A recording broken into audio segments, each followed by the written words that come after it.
Shiraz is a gentle provincial capital in southern Iran. 2,500 years ago, the mountains around it were the heartland of an empire that stretched from India to the Mediterranean. In them lie the vast ruins of Persepolis, once the Versailles of its kings. This autumn, Shiraz and Persepolis have provided the setting for a very special sort of festival.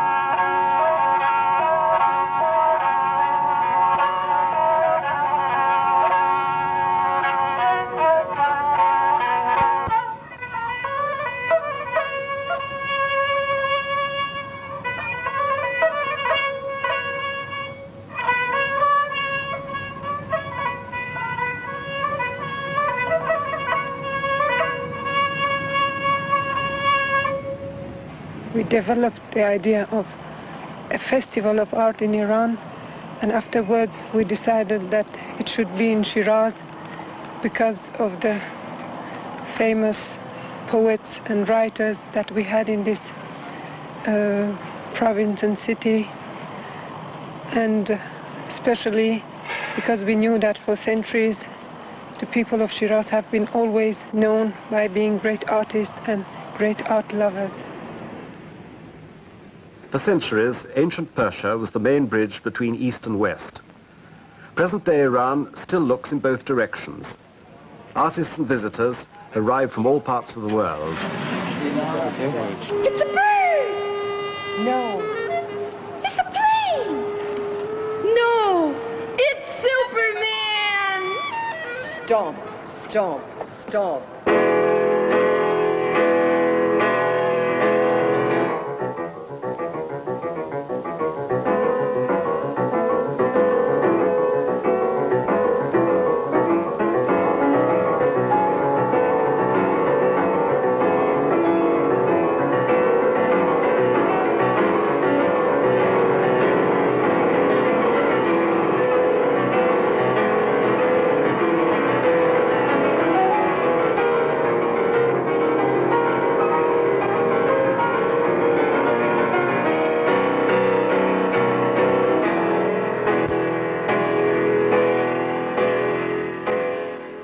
You're both music critics from the West, and you've come here as guests.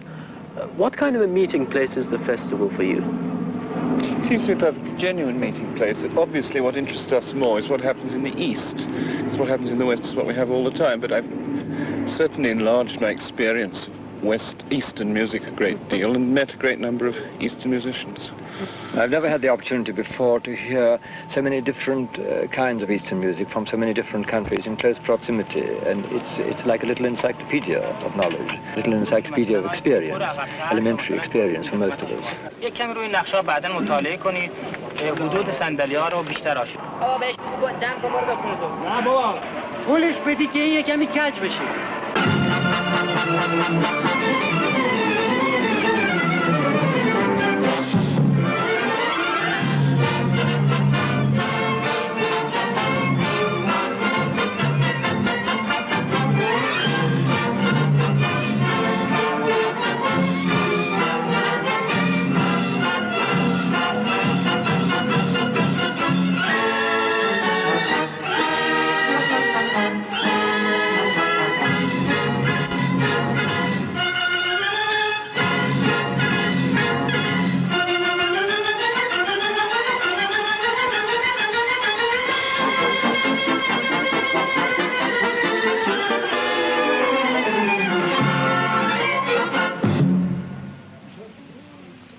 It's quite natural that the Tehran Orchestra should want to play Western music. It's a Western-based orchestra, and it's quite natural that they should want to show what they can do.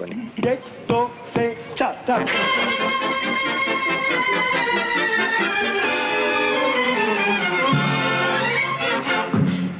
Tehran Symphony Orchestra playing Tchaikovsky.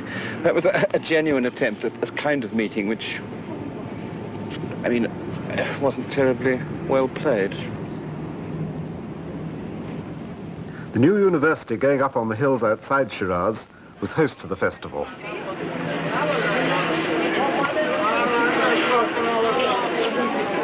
The meeting of the East and West here, how do you think it should affect Persian art and culture? I think personally that we should keep our music, our traditional music the same as it was. We shouldn't change it at all. Toreador, vanguarde, toreador, toreador. Et songe bien, oui, songe à combattant, canne noir toreador, et que l'amour t'attend, toreador, l'amour, l'amour t'attend.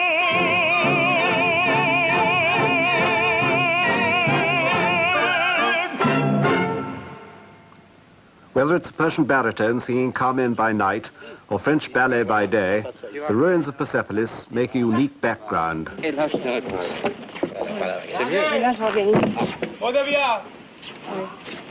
dernière air. Oui. Nanana. Moi, je vais loin. Non, non, un peu, avant.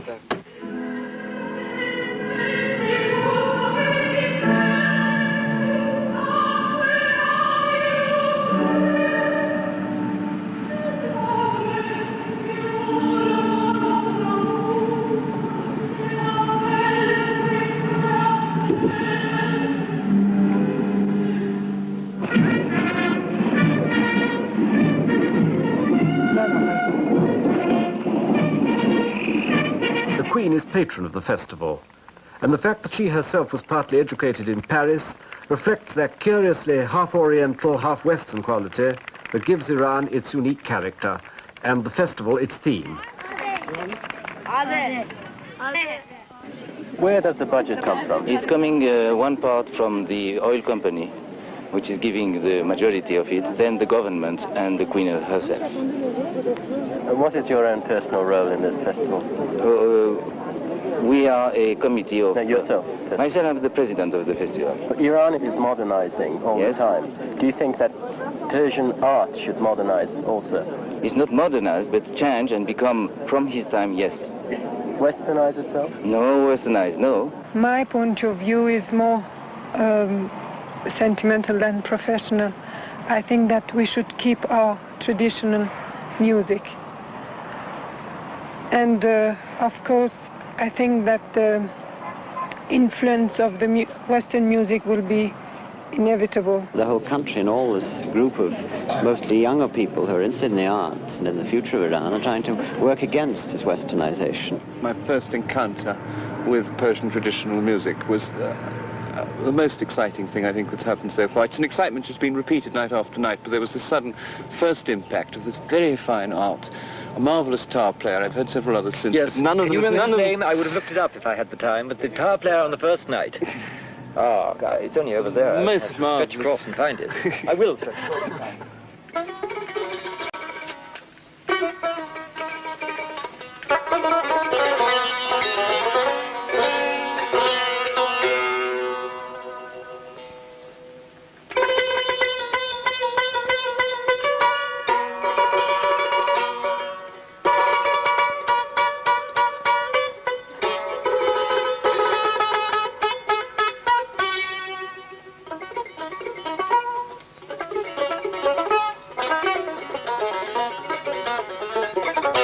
زاهد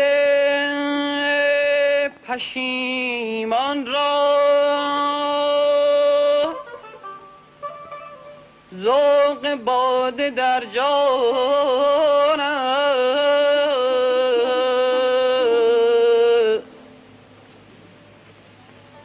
عاقلان مکن کاری کاورد پشیمانی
Russian harvest? Yes. You did? 4 pouter pigeons, sitting and playing the most ghastly arrangements for 4 harps of Minuet by Boccherini is just too camp for me. I mean, I can't understand how they can send them out as artistic representatives.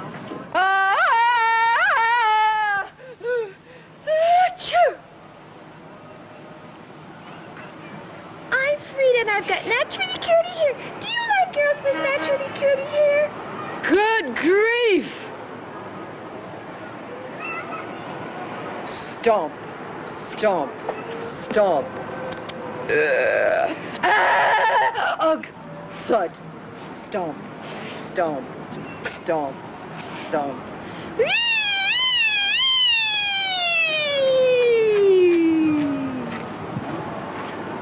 It's a bird!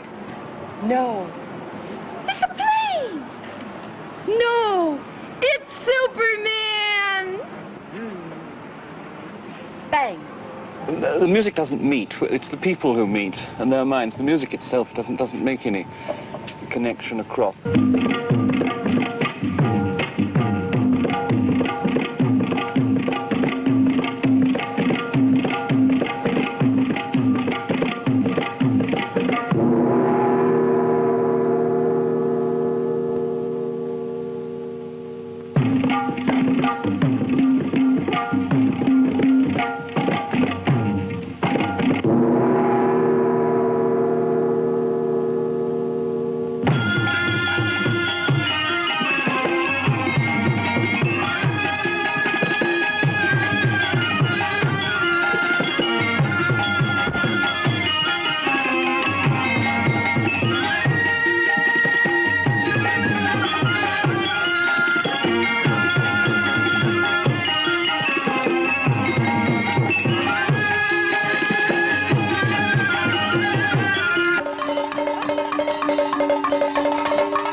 Isn't it also slightly unreal to make this East-West distinction? It's real for us, but I mean, there's the familiar, which embraces Europe, and there's the exotic, which is the Eastern music. But surely for someone who lives here, Moroccan music might be almost as distant as Debussy.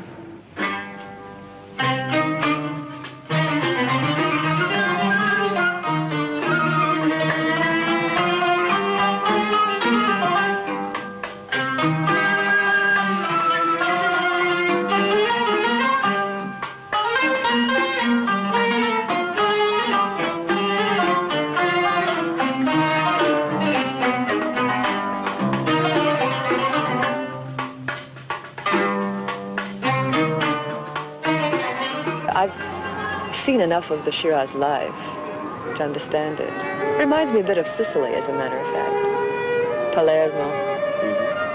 The same kind of living in the streets that most of the lower classes indulge in.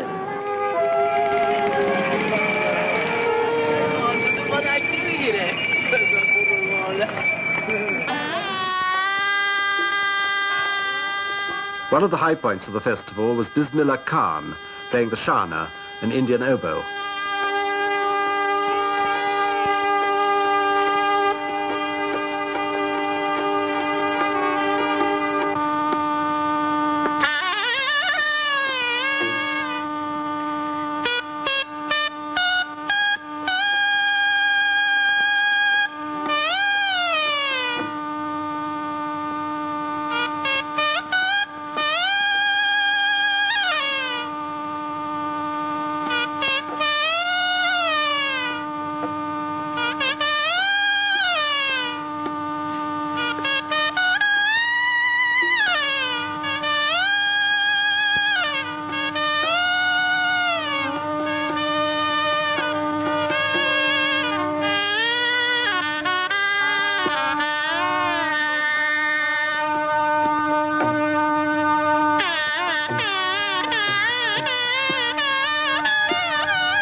Are you inspired by Indian music?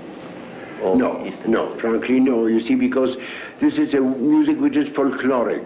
I'm a classical musician. I'm belonging to the art of music, you know, the build-up, the architecture. I'm a transmitter.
I hope that it sounds. It has a marvelous acoustic, hasn't it? Fantastic. And I hear from the side too, it's very good. Well, I'm very happy about that. Many Eastern musicians fear that their traditional music may not survive the onslaught of Western technology and culture, and many Western musicians share their fear.